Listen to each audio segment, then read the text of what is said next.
Does our sun have a deadly nemesis that dooms life on our planet?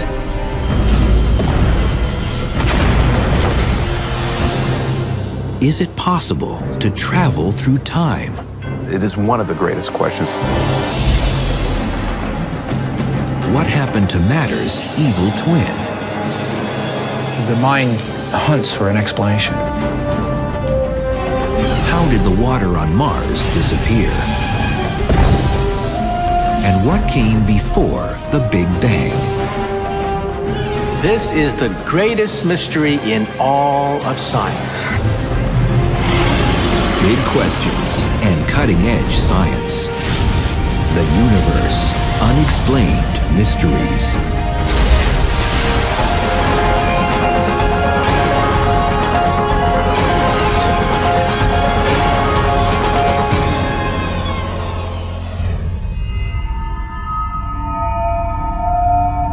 Among the unexplained mysteries in the universe, one has a particular urgency for those of us who enjoy living on planet Earth. Do Earthlings have a regularly scheduled date with extinction once every 26 million years? And if so, what causes this periodic hard rain of destruction? You have this enormous explosion. Anything within thousands of miles will be killed. You're talking here first of the blast wave, of the tsunami. You're talking about the enormous heat.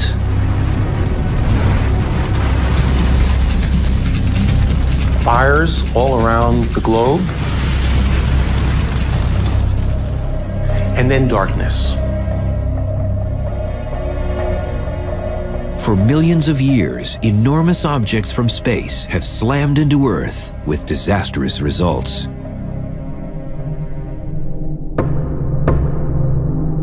One impact in the waters off the Yucatan Peninsula is blamed for the extinction of the dinosaurs 65 million years ago. But this wasn't the first mass extinction on Earth, and it probably won't be the last. And it wasn't the biggest mass extinction event of all time, because that one was the Permian extinction, in which 95% of the species in the oceans died and about 80% of those on land. So radical extinction events have happened.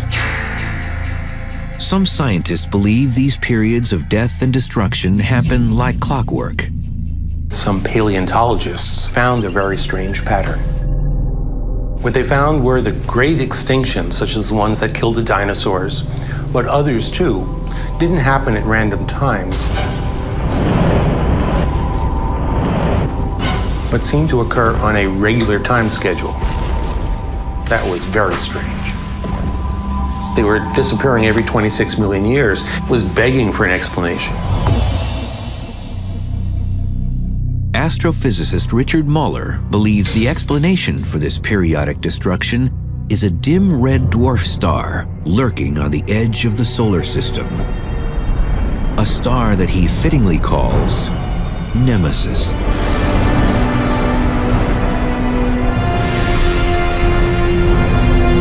According to his theory, Nemesis is an undiscovered companion star to our own sun.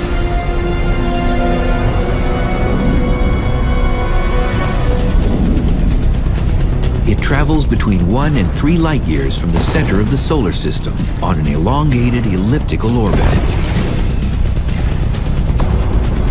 As Nemesis makes its closest approach to the sun every 26 million years, its orbit takes it right through the Oort cloud, a collection of an estimated trillion comets surrounding our solar system.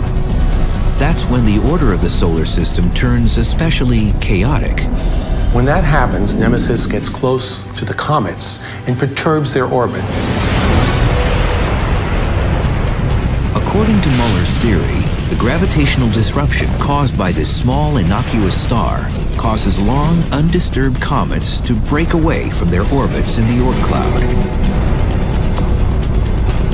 Pulled towards the sun by its gravity, 1 billion comets are sent careening toward the inner solar system. A handful inevitably cross paths with the Earth, resulting in massive impacts and mass extinctions.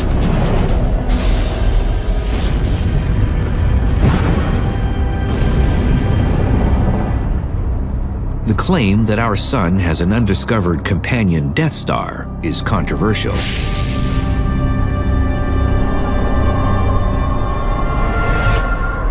Most scientists believe that the sun is a solitary star with no companions. But in the universe, binary or even triplet stars grouped together by gravity are the norm.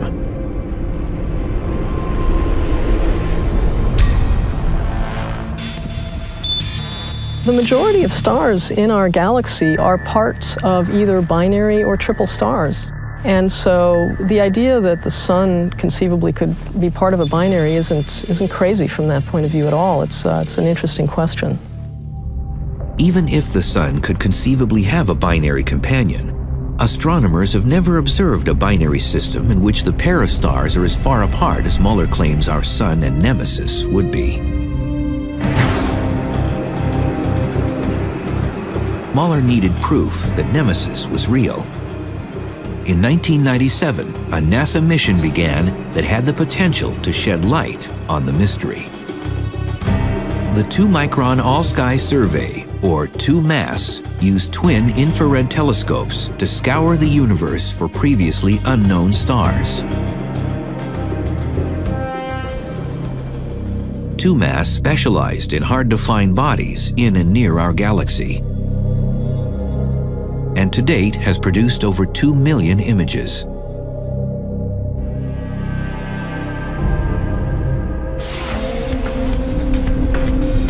If Nemesis was out there, 2MASS should have spotted it. But the survey never detected anything fitting the description of Muller's Death Star. We've looked real hard for Death Star, for Nemesis, and we can't find it anywhere. But Muller isn't surprised 2MASS didn't find his Nemesis. The reason is, at a distance of about 1 light year, which is the distance it would have in order to have a 26 million year orbit, its motion is very little. And so it would have been missed by the standard surveys that look for nearby stars. Another possibility is that Nemesis may actually be a brown dwarf. These failed stars are much smaller than red dwarfs.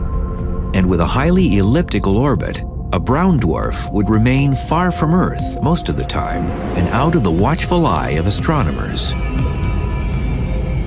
If that's the case, Nemesis could have easily slipped under the 2MASS radar. Richard Muller vows to continue looking and plans yet another, more detailed study. He believes it's only a matter of time before Nemesis is found. There are lots of stars out there. There are millions of them. But when you find a needle in a haystack, you can look at it and say, well, that's not hay. Similarly with this, when we find Nemesis, we'll measure the orbit and we'll prove that it's Nemesis.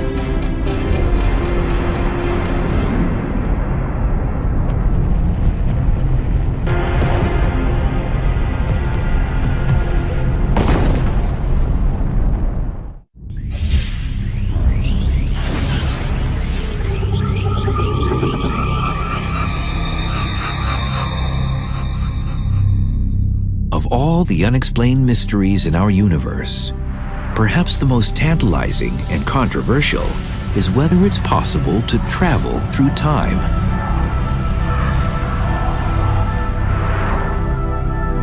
Can we really travel back into the past? Can we really alter our destiny? It is one of the greatest questions.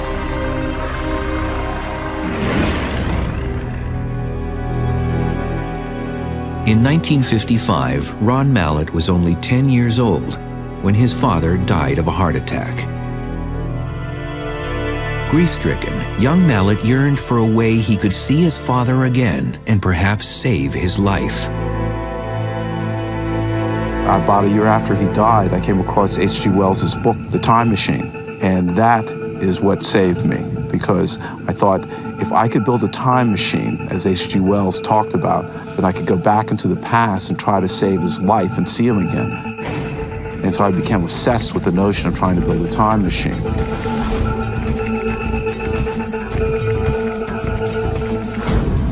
Gentlemen, I am talking about traveling through time. The Time Machine was a work of fiction, but Mallet soon discovered there was science to support the mysterious notion of time travel. And the source was none other than Albert Einstein. Einstein theorized that space and time were linked, so that one could imagine space-time as a sort of fabric or sheet.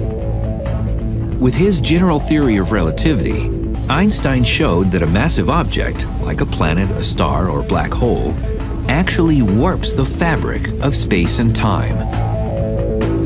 In fact, Einstein believed that gravity, the force that binds us to the Earth and keeps the Earth in orbit around the Sun, is really just an effect of this warping. For Mallet, this mind and universe-bending idea has far-reaching implications.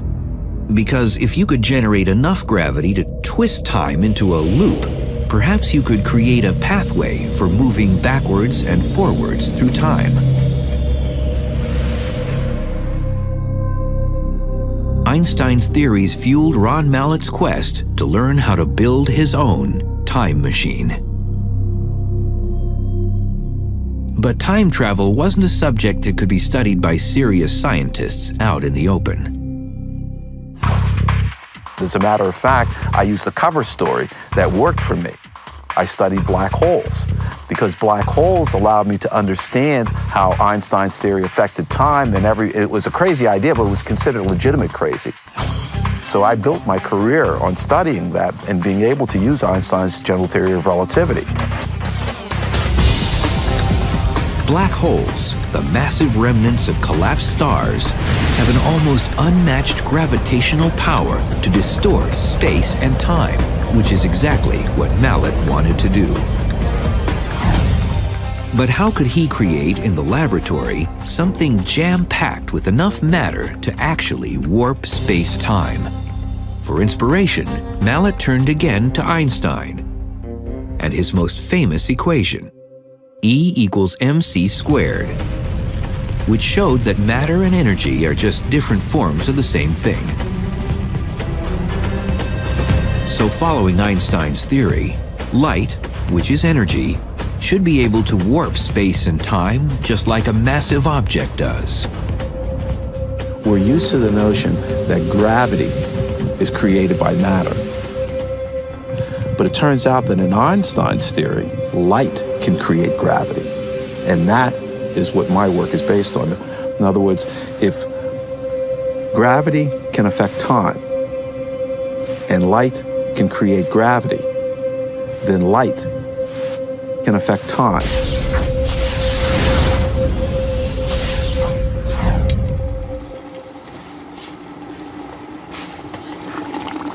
Mallet has built a model to demonstrate his concept, that a circulating laser beam can create a tunnel of light that twists space and time.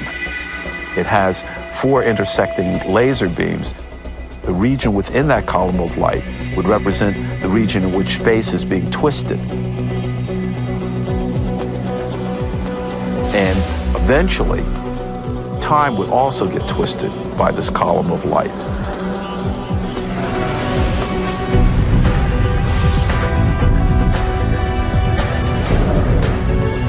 And this would allow us to travel back into the past. The first time traveler will have to be something much smaller than a human being, a subatomic particle like a neutron. What we're trying to do is not human beings, but to try to send subatomic particles of information to past. And that is a huge leap in itself, because imagine if we can send information back into the past that could tell us about future disasters and be able to avert those disasters.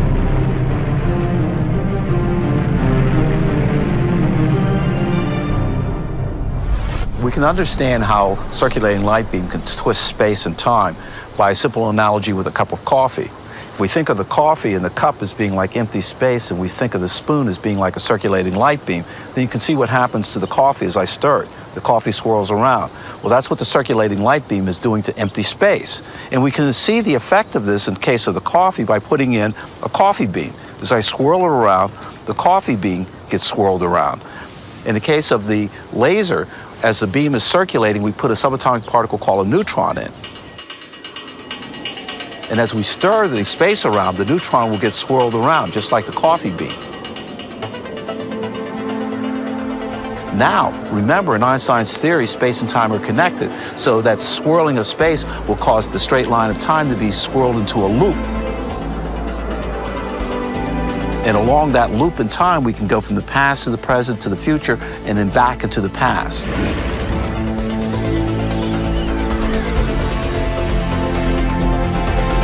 Science fiction has depicted time machines as allowing unrestrained travel forward and backwards in time.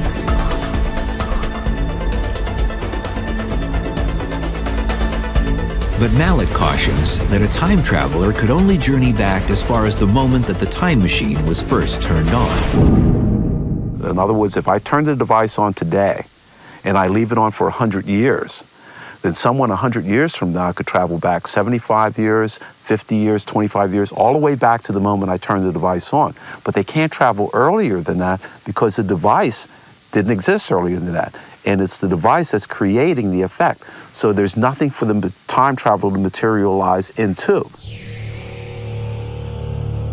This limitation means that Mallet's time machine could never give him the capability to travel back to 1955 to save his father's life. To do that would take some technology from out of this world. Theoretically, an advanced alien civilization might have a time machine that was switched on thousands of years ago. We may be able to use their time travel to go back to visit our ancient past, because if they have developed time travel, let's say 10,000 years ago, it would still have the same limitation. But once we encounter them, we could use it, and perhaps someday we may be able to visit ancient Egypt and ancient Rome.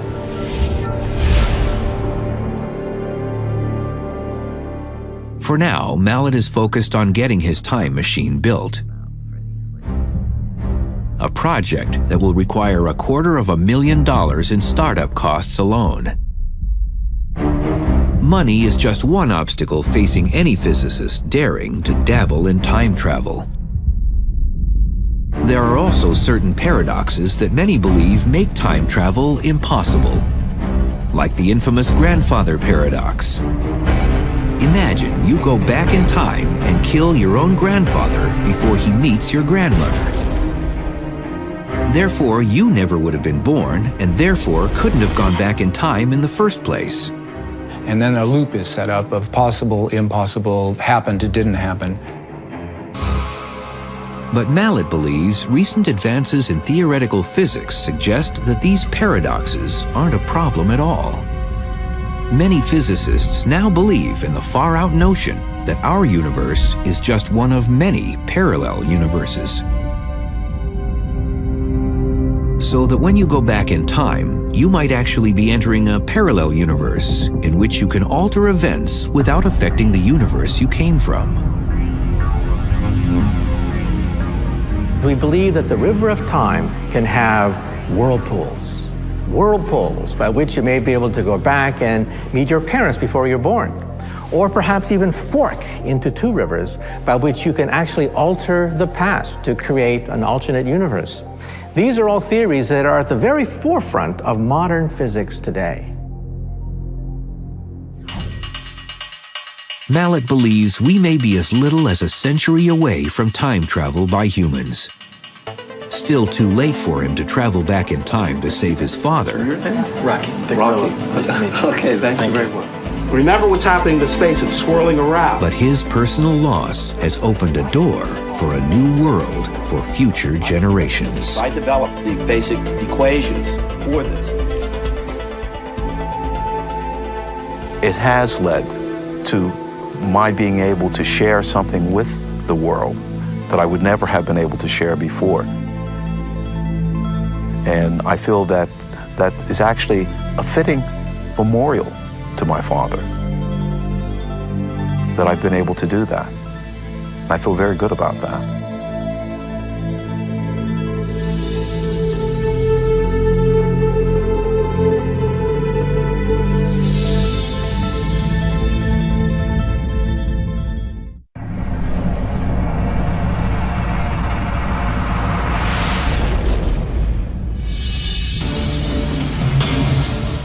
As the universe was first forming, scientists believe it was comprised of more than just the regular matter that now makes up everything around us. They believe it had an almost equal amount of antimatter, matter's elusive evil twin. If you go back to the very early universe, it turns out that it was made of matter and antimatter. It turns out that every particle has an antiparticle. And it sounds kind of crazy, but it's real. It's sort of sci-fi, antimatter. But what is this mysterious antimatter, and where did all of it go? Antimatter is exactly like matter. The difference between it is the fact that it has completely different charge associated with it. Regular matter is made of atoms, which in turn are made of subatomic particles, like negatively charged electrons and positively charged protons.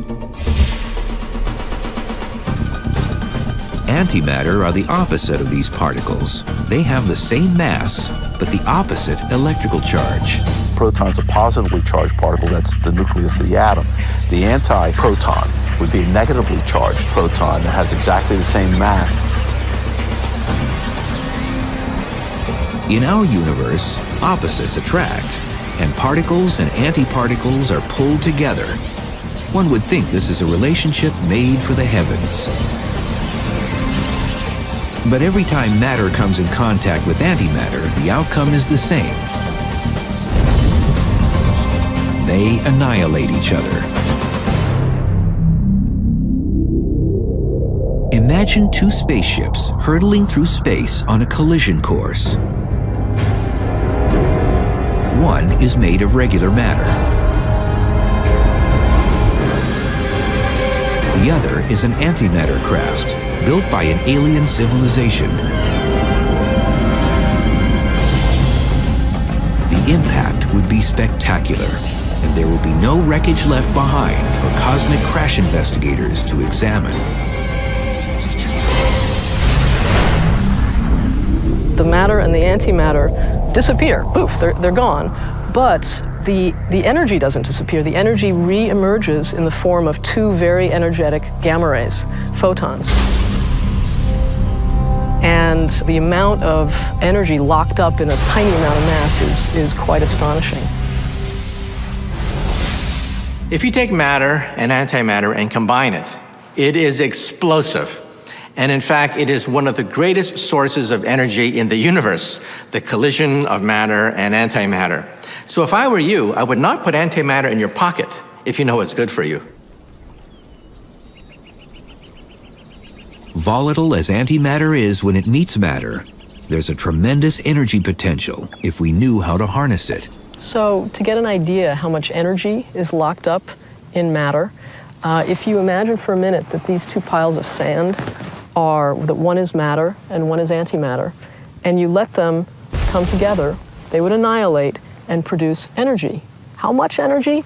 Enough energy to power all of California for a week, just in those two piles of sand. The biggest mystery surrounding antimatter is this. If there were nearly equal amounts of matter and antimatter in the early universe, then where is all the antimatter now? One of the great mysteries of the universe is what happened to our evil twin, antimatter. Everywhere we look in the heavens, we see ordinary matter. We don't see antimatter. There's only a small amount of antimatter coming out of the center of the Milky Way galaxy. why this universe appears to be made entirely of matter and there isn't much antimatter to be seen out there is a mystery. I don't think it'll ever be explained anyway, but the mind hunts for an explanation. One possibility is that perhaps there was a slightly higher percentage of matter than antimatter in the early universe. So as the particles and antiparticles collided in a war of annihilation, that small percentage of matter survived. The last living veterans of our most ancient battlefield. For every billion antiprotons, you need 1,000,000,001 protons. Then the billion all annihilate and you're left with that one proton.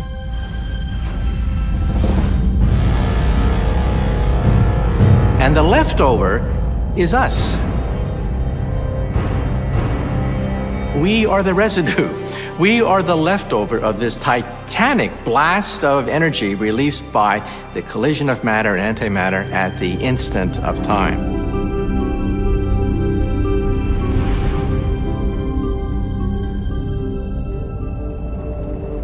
Our most advanced theories cannot explain why there was this asymmetry between matter and antimatter. But thank God it exists. Otherwise, we wouldn't be here.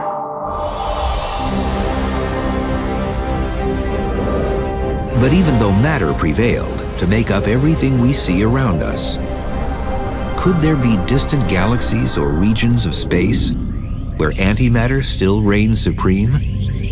It may be that there are entire galaxies that are just 99.9% antimatter, just like this one is matter. And if an antimatter galaxy were to run into a matter galaxy, then they both would be annihilated in some stupendous flash of light and power.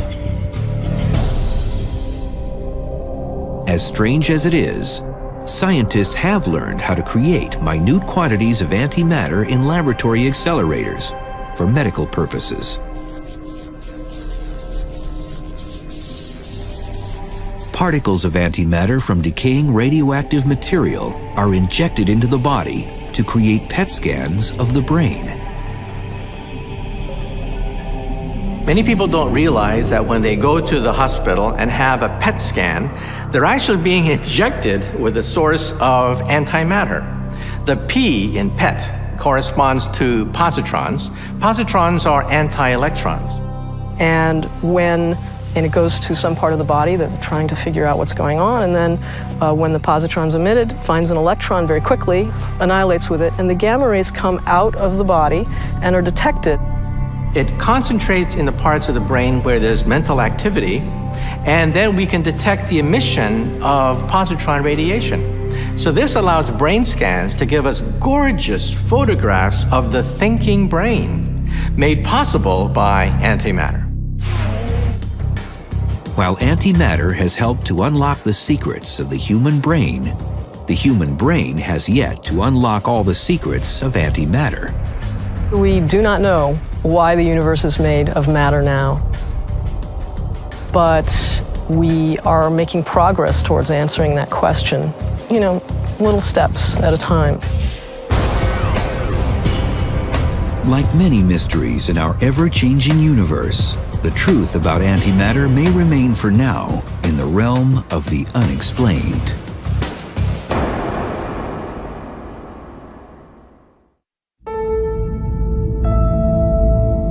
Mars and mystery have always gone hand in hand.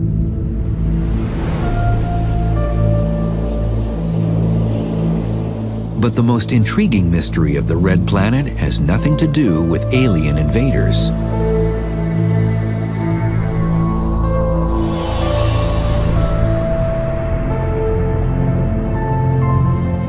Scientific evidence suggests that Mars was once a more Earth-like planet, with one of the key elements to support life: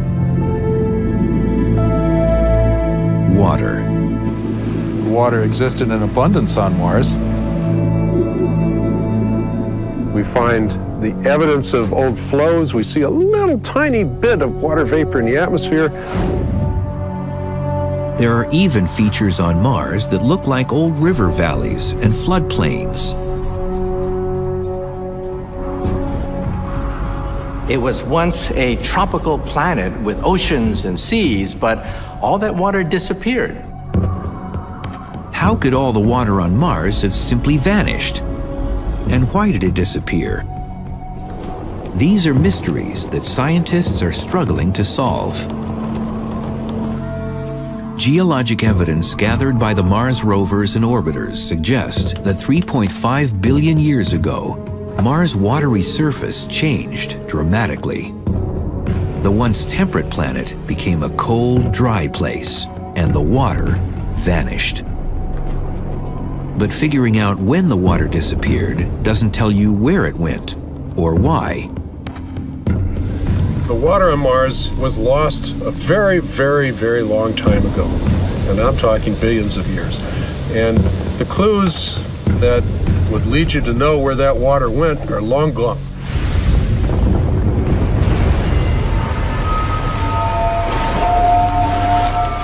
A series of events on Mars appears to have drastically changed the watery landscape. Mars endured an intense period of volcanism that spewed lava across the surface. When it finally ended, the planet's molten iron core solidified.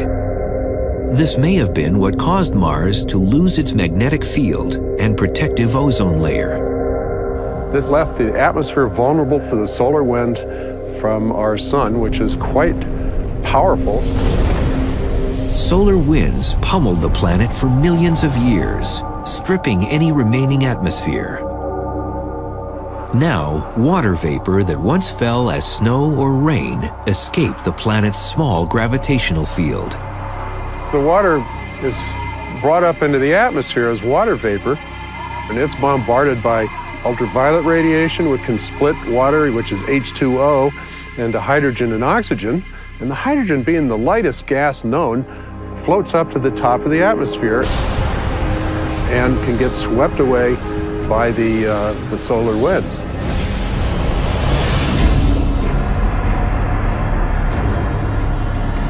Another theory for the loss of Mars' water involves a threat from outside the planet. There's evidence that in the early years of the solar system, Mars resided in a deadly flight path. There's one cluster about 3.9 billion years ago called the Great Bombardment that really must have peppered that planet with many, many impacts. And that kind of an event would have actually thrown material and atmosphere right off of the planet and outside of the gravitational field. Let's imagine that we have an asteroid here, and this asteroid is really the size of a mountain. And imagine this is tumbling through space at very high speed. And we're talking tens of thousands of miles per hour. If we come zipping in at high speed, splat. It's lost to space. Much of it will sink in, some will become atmospheric gases sputtered away to space, some will be lost.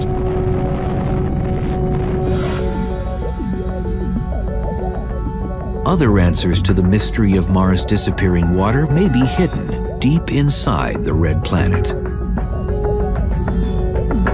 Some of the water combined with carbon dioxide to form polar ice caps up to 2 miles deep and a permafrost that covers much of the surface.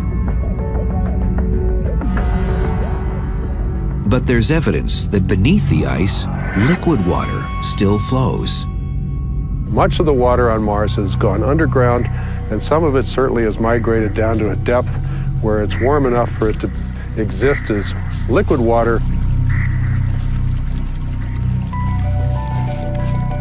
And then when it gets colder, it's going to be frozen into a cryosphere, if you like, an ice part of the subsurface. And then near the surface is going to dry out as the water can move through the soil and go into the atmosphere.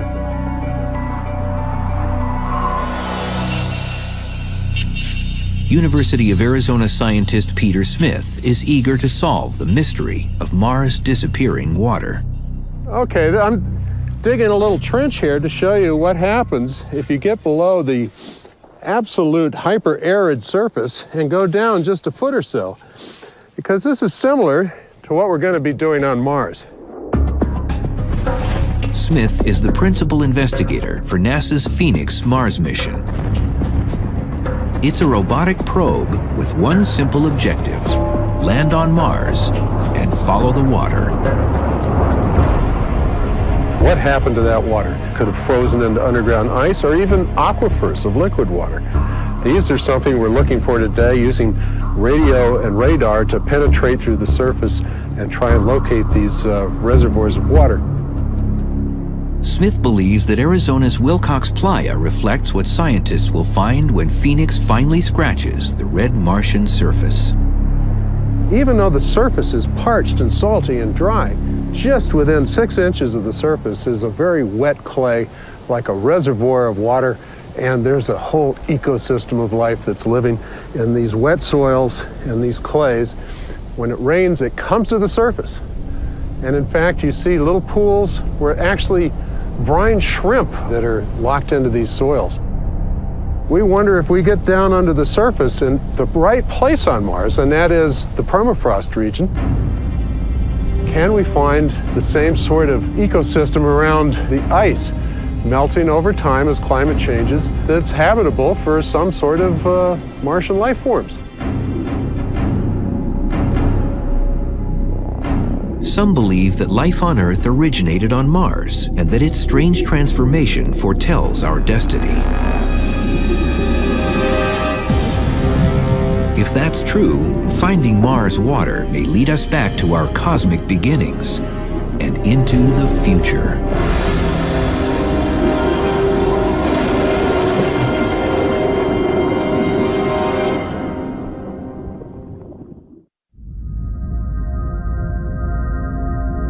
When it comes to the universe, what we know is surpassed only by what we have yet to learn. And of all the unexplained mysteries, one remains the greatest of all.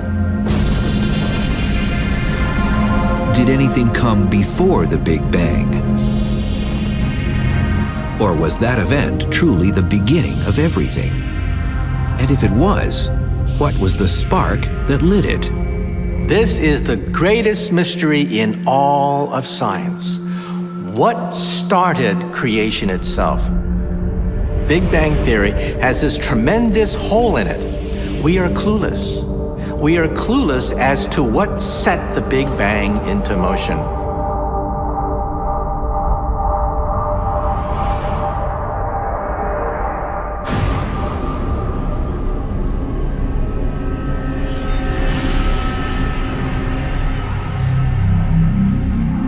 The Big Bang is the cosmological model for the birth of our universe, 13.7 billion years ago. Everything in our universe can be traced back to that moment. There seems to be this mysterious point at the beginning, and we call that the singularity. But even though it's mysterious and has many open questions associated with it, it still makes a good starting point for our timeline. But our scientific instruments are blind and deaf to the period before the Big Bang, if such a period existed at all. The singularity is like a horizon that we can never see beyond. Because in the creation, time was created along with space and along with matter. And the Big Bang is just that sort of event.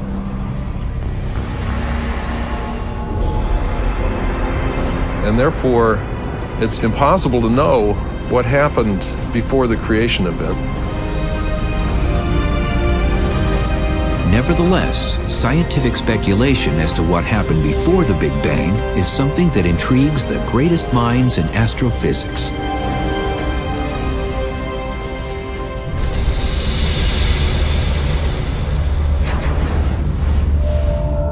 Some theorists believe that our universe experiences Big Bangs at regular intervals. This cyclic model proposes that every trillion years there's a Big Bang, after which the universe expands before again collapsing, setting the stage for another Big Bang. There's interesting ways that can connect with the story of a previous universe. The end of one universe can bring the beginning of another. Maybe there never was a start, that it's somehow been ongoing from an earlier moment and never had a creator at all.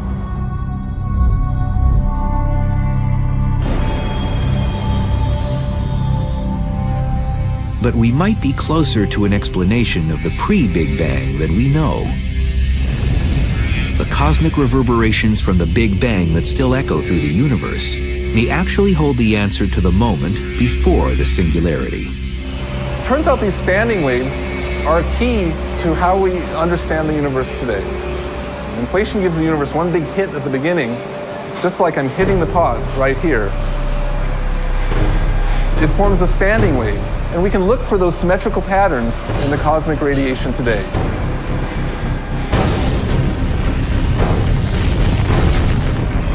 So we send our satellites out, we observe the radiation, the symmetrical standing waves.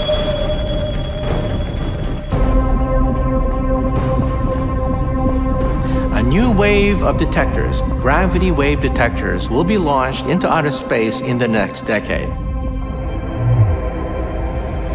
Connected by laser beams, any shock wave from the instant of creation will jiggle these laser beams and will be able to then record the vibrations left over from the Big Bang itself.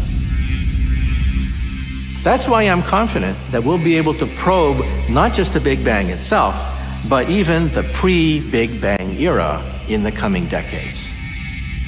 The lasers will also detect sources of inflationary energy and perhaps determine the mechanism that created the Big Bang.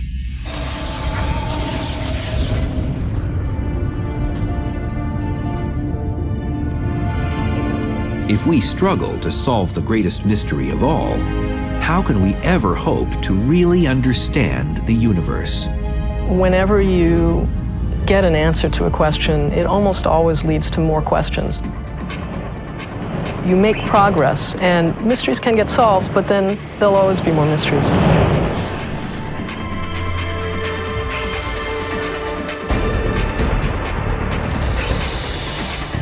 We are the result of the universe attempting to understand itself. That's my conception of our place in the universe. And so that makes it difficult to understand, but nevertheless, it might be possible.